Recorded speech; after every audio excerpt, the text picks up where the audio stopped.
After 5 months of use, the Pixel 9 Pro is still one of the best phones of 2025. And let me tell you why. Now today, I want to share my in-depth experience with the Pixel 9 Pro after using it as my daily driver for the past 5 months. Now as someone who's passionate about smartphones and technology, I can say that I put my Pixel 9 Pro through its paces in every possible scenario. From casual daily use to intense gaming sessions. I'll be breaking down everything from battery life and build quality to camera performance and display quality. So whether you're upgrading from an older Pixel or switching from another brand, I hope my real world experience will help you decide on if the Pixel 9 Pro is actually right for you. So let's dive into what it actually feels like to experience the Pixel 9 Pro on a daily basis. Now over the past few weeks, I've tested how long the Pixel 9 Pro lasts with medium to high usage. I've tried my best not to do too much, but it was hard since I enjoy using my Pixel 9 Pro a lot. I use social media moderately, texted friends and family, made phone calls, checked emails, and watched a ton of videos on YouTube, and I was able to rack up 6 to 7 hours of screen time per day. On most days I'm getting 6 hours, but that was pretty great in my book. I'm ending my day with around 20 to 30% by the end of the day, which was just enough for me to collect data on who this phone is truly for. And since I was using my phone moderately, I didn't really feel the need to try to preserve battery life. I didn't turn on power saving mode and I used it to its full capacity. The Pixel 9 Pro supports 27 watt charging, which isn't the greatest, but it isn't really the worst either. It takes about an hour and a half to reach to 100% on average. And as of February 2025, I found that it can get hot as hell whenever I use my wireless charger, which was pretty annoying. But besides that, my charging experience has been pretty cool since I mostly charge my phone overnight, and I really tried to plan my charges accordingly. I was also surprised that as of lately, a lot of little features within the software didn't take a huge chunk of my battery. Things like always on display,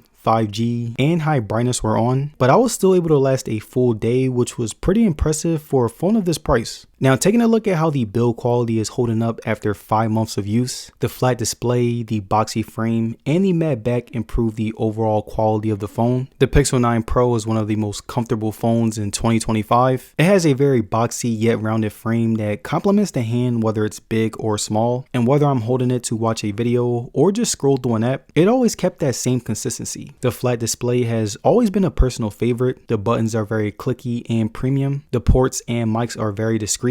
And despite the fact that it's not the top flagship phone, I still consider it to have that quality feel after 5 months of use. And in terms of weight and feel in hand, the Pixel 9 Pro is on the heavier side of the spectrum. It's not heavy to the point where it can be uncomfortable for a longer period of time, but it is heavy enough for you to notice it at first and get used to it after. The Pixel 9 Pro has Gorilla Glass Victus 2, and I have dropped it twice since I first got it. There has been a little scratch on the display, and it's hard to see on camera, but it is here. And my problem with Pixels has never been crack resistance. It's always been poor scratch resistance. Since the Pixel 6 series, I've always had a bunch of unnecessary scratches on my Pixel phones, from putting the phone in my pocket to very little drops, and this has always been my pet peeve when it comes to Pixel phones. But besides that, the Pixel 9 Pro has a really good build quality that is holding up 5 months later, and I would recommend a screen protector for the scratches on the front. Now the Pixel 9 Pro's 6.2 inch display has been holding up very well, and even though I think it does need some improvements, it can still go toe to toe with the iPhone 16 Pro Max and Galaxy S25 Ultra in certain aspects. The resolution looks amazing, the brightness has significantly improved, and it has a nice big flat display. I also enjoy anything on this phone, whether it was entertainment or casual phone stuff. The viewing experience is also great, and I feel like any of you guys who either want to buy this phone or already have it would agree. Something else that I loved about the Pixel 9 Pro's display is how much it's able to use the screen. Like, I loved how it has the very tiny hole punch camera that barely gets in the way when watching videos. The option to use swipe gestures is great as well because there are no extra buttons on my display, and again, it makes the 6.2 inch display feel bigger than it is. The brightness is superb, and till this day it still shocks me that Pixels have always had the lowest brightness when compared to other smartphones. But I'm really glad that this was one of the many significant upgrades that Google has made from the Pixel 7 Pro and 8 Pro. The responsiveness on the 9 Pro is also insane. Like right here, you can see me scrolling through a simple app, and it's pretty crazy how fast it can get if you want to go crazy. The 120Hz refresh rate does balance it out a bit to ultimately make scrolling feel very smooth. And I feel like this is where the Pixel is at its best, when it focuses on being incredibly smooth.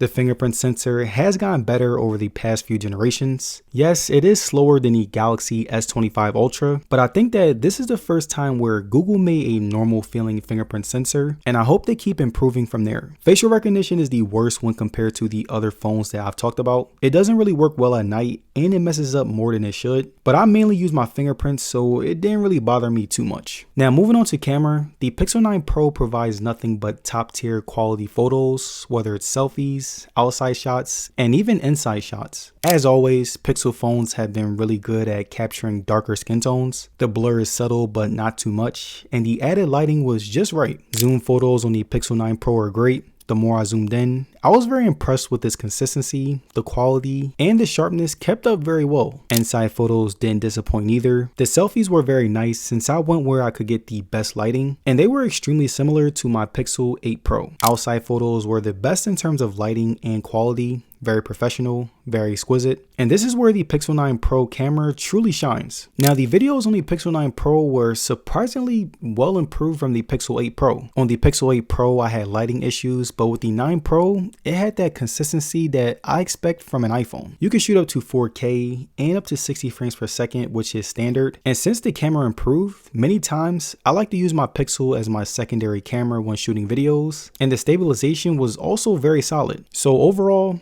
after using the Pixel 9 Pro for 5 months, I can confidently say that it's a solid device that holds its own in the flagship space. And while it may not be perfect, it excels in daily use with great battery life, a beautiful display, and a premium build quality that's held up well over time. The improvements over previous Pixels are very noticeable, especially in areas like lighting and fingerprint sensing. And despite some of the shortcomings within the facial recognition, I've genuinely enjoyed this phone as my daily driver. So for anyone considering the Pixel 9 Pro, I would say that it's a worthy choice if you value clean software, excellent photography, and a comfortable form factor. And if you guys enjoyed the video, don't forget to like and subscribe, and I'm gonna see you guys on the next one. Peace.